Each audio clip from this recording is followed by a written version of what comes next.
part. Okay, Kim. I'm gonna go through this like it's a real interview, okay? So this is the introduction. My name is Kirby Mitchell. I'm a fourth-year PhD candidate at the Ontario Institute for Studies in Education. Oh, sorry.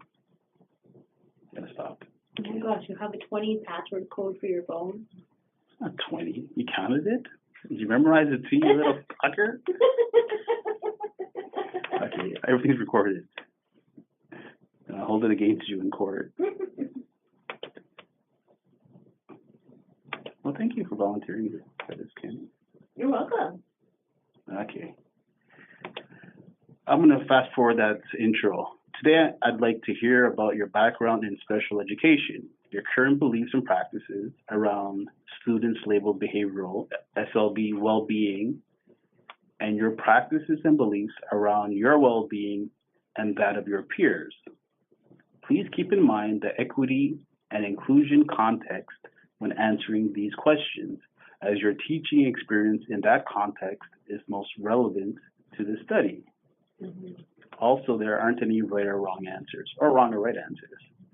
I'm just interested in your experience and your perspective in supporting SLB well-being. Okay, so to start, I'm going to ask a little bit about your background and your current school. So first question, how would you describe the demographic makeup of your school? Okay, so I guess I've taught in a variety of environments, most of which have been homogeneous, but they've been in a variety of different countries. Okay, I'm going to pause. So, just stop it. Let's think about it in advance of a place. Okay, yeah, I have one in mind. Okay, I have one in mind. And just say, so make it sound like you're teaching in this place right now, in present time, and experiences that are happening right now. Are you okay with that? I don't want to make you Yeah. make it too complicated. Okay. And that's why you give people questions first before you interview them, because then they could prepare themselves. Okay. But you're good on the spot, right, Kim? Continue. So let me ask the question again. How would you describe the demographic makeup of your school?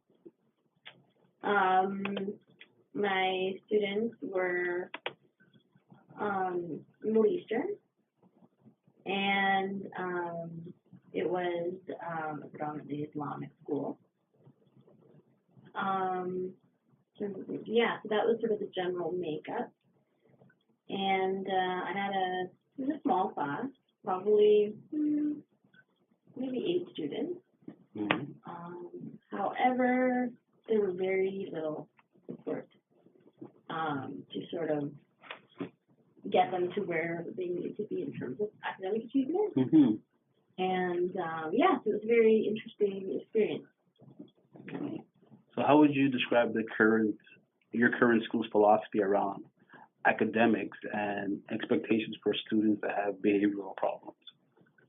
So how do they speak to that? In regards to students who have behavioral problems,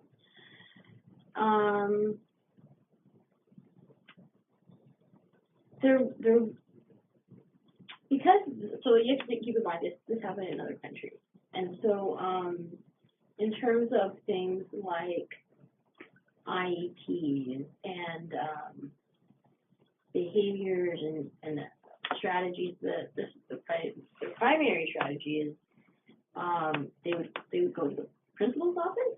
That was sort of how I guess they were dealt with. But even the principal was very sort of a kind woman, sort of grandmother-ish.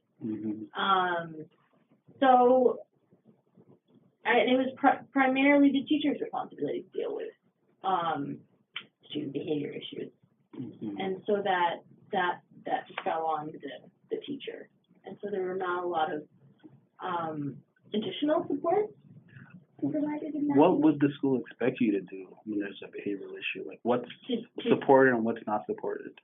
Basically to deal with it, and then if it was escalating, then the student would be taken to the principal's office. Okay. And what would be things that you would keep internally, and what would be things that you would pass on to the principal In in general? terms of documentation? In terms of behaviors you would tolerate and work internally with and within the class, and then Primarily, I guess I would say that I sort of just took any sort of behavior issues onto myself because I was in a setting where my students had a variety of, I guess, issues, whether that be like, oppositional defiance or learning disabilities. Because there was no, I guess, IEPs or anything, there wasn't any actual diagnosis either. So it was, I just tried to work with the students as best I could with the supports I had to try and get them to be as successful as they could be. And I kind of, so I guess I just took that on myself to get there. okay. What steps has the school taken to foster an inclusive and more equitable climate for our students that have behavioral problems? I think this class was an attempt at equity, the class that it's in charge of. I think it was an attempt to get them to a place where they could be more successful because they did need more additional support, more one-on-one time. So I definitely think that was my role to sort of help foster them in a way that could enable them to thrive. So I think that's what the school did. So what I'm hearing you say is they created a classroom Mm-hmm. that you would kind of overlook to support students that would be, if it wasn't for your class, they would be probably kicked out of the school maybe. No, they would not at all be kicked out of the school. They would just be in a mainstream class, but not be given the additional one-on-one attention, because we were a much smaller class size than the regular. So it provided them, and literacy. It was primarily like a foundational literacy class, and so that was the main focus. And so if this class within the day provided them with additional support so that they could do better. It was not about in any way kicking these students out. That was never an option. Because they're paying. No, it's the government school. The government school. So it was not a private school. No, it's just I had never heard of a student being kicked out. Okay, because it was elementary though as well, right? I'm an elementary teacher, so it was. It doesn't happen in most school boards where the elementary kids are kicked out of the board. Yeah. A lot of things have to happen. I hadn't heard of a student being kicked out. Okay, so this is assuming special education is your focus. Okay, so share with me your beliefs and best practices around the well-being of students that are labeled as behavioral. And the first question is, what personal and professional experiences brought you to working in special ed? Mm-hmm. I think primarily when you're looking at behavioral, students who exhibit behavioral issues, there's a lot that has led to that point.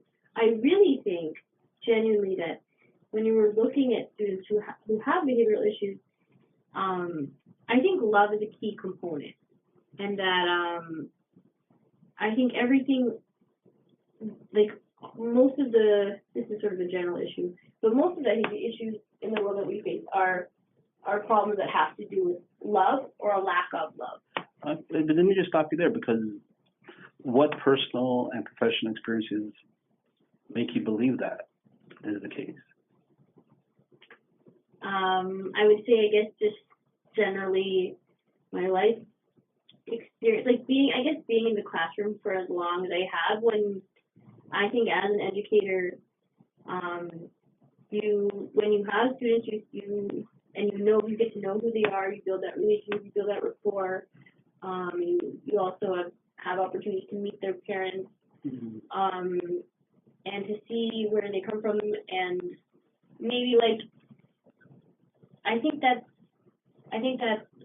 like sort of a key component, having also studied a background in like social justice education and issues like colonialism and environmental degradation, and you see like intergenerational trauma in relation to these issues of like racism and gender issues. Like these are things that affect children. These are things that affect home life, patriarchy being another one. And so you with intergenerational It's not really where you're at. Okay, here we go. Okay, so how long have you worked in this area of study, special education? How long have you worked in it? and special, well, I guess like I've had roles in special education sort of throughout. So I've been an elementary school teacher for a total of 5 years. Okay, describe some of the roles and positions you've held in special education. Okay, well, I primarily taught grade 3, and one section of it was a grade 2 special education class.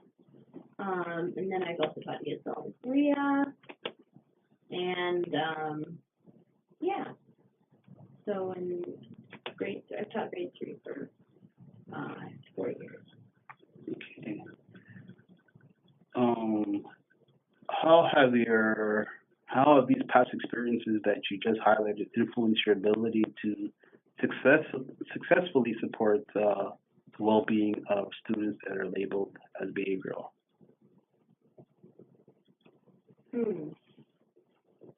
How did I success? Can you say the question one more time? How have these experiences, like working in these different places, influenced your ability to successfully support the well-being of SLB? I think compassion is Connect it back to that. You're right. yeah, okay. So I think compassion is a big component. Insofar as when you have an understanding of the history of issues like of ongoing colonialism, of the atrocities and the way in which they leak into the current everyday systems and structures that we live in. When you have that understanding of intergenerational trauma, of racism, I think compassion is a big component of that, because you have a wider lens in which to work with, and that helps you to be better in the way in which you deal with students, I guess, on a day-to-day basis. It enables you to see the whole picture, and to also try and work with them in a way that they can be successful, I suppose. Maybe it gives you more, like you have more instances where you attempt the dialogue. But you personally, how do you see? How has it changed your practice? Like, what do you do differently? I guess the issue is that it was like after I got my BEd, I did my master's, and so and prior to that, I taught radio in Korea, and so in terms of my classroom and being a classroom teacher, like a certified classroom teacher, it influenced my practice from the beginning. By how? Like I tried to be more, like, I suppose, to find ways to be more culturally sensitive. I wasn't always